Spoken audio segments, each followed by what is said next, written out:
ഇറക്കി കഴിഞ്ഞാ സന്തോഷം. ഇറക്കി കഴിഞ്ഞോട്ടാ. ശരി ശരി.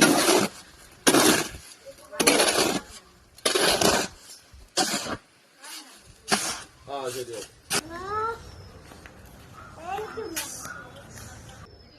ചേച്ചി ചേച്ചി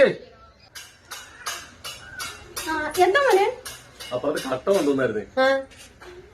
എന്റെ വണ്ടിക്കൂലി മേടിക്കാൻ വേണ്ടി വന്നായിരുന്നു. എത്ര മോനെ വണ്ടിക്കൂലി? 500. 500? ഇത്ര സാധനം കൊടുത്താൽ 500 രൂപയാവോ? എന്റെ പൊന്നു ചേച്ചി 500 രൂപയുടെ ഓട്ടോ ഉണ്ട്. 500 രൂപയ്ക്ക് പിന്നെ ഇനിയിപ്പോ എത്ര പിന്നെ പറയേണ്ടത്? യോടി ഞാൻ 500 ആകത്തില്ല എന്നുള്ള എനിക്ക് തോന്നുന്നു. 500 ആകത്തില്ല, ഇച്ചിരി കൂടുതലാന്ന് തോന്നുന്നു പറഞ്ഞത്. പൊന്നു ചേച്ചി 500 രൂപ കിട്ടില്ലേ നഷ്ടോ? എന്താ വന്നാലും ഞാൻ 400 രൂപ തരും. അതിൽ കൂടുതലൊന്നും എന്റെ തരാനില്ല. ഞാൻ പൈസ എടുത്തോണ്ട് പോട്ടെ. എന്തായാലും 400 400. എന്റെ പൊന്നു ചേച്ചി എളുപ്പം എടുത്തോണ്ട് പോവാ, സമയം പോകുന്നു.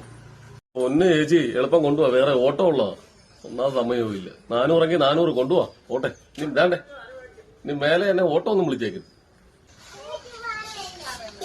400 രൂപ അല്ലേ? ഇത് നോക്കട്ടെ. എന്റെ പൊന്നെ ഒന്നാമത് കയ്യിലെങ്കിൽ 10 പൈസ 100 വട്ടം ഇപ്പൊ എണ്ണയില്ല, ഇനി കൊണ്ടുപോവാ. പറഞ്ഞാൽ നോക്കണ്ട. ഓട്ടോ ഉണ്ട്, അതുകൊണ്ട് ഇയാള് പൊക്കോ. ഞാനതിന് പൈസ തന്നെ നോക്കണ്ട എനിക്ക്. ഇതോടി 400 രൂപ എന്തായാലും ഇയാള് പറഞ്ഞ 400 രൂപ 400 ഉള്ള എന്റെ കയ്യില്. എന്താ പറയാനാ ചേച്ചി, ജീവിതത്തിൽ ഞാൻ കണ്ടിട്ടില്ല. എന്റെ പൊന്ന് ജീവിതത്തിൽ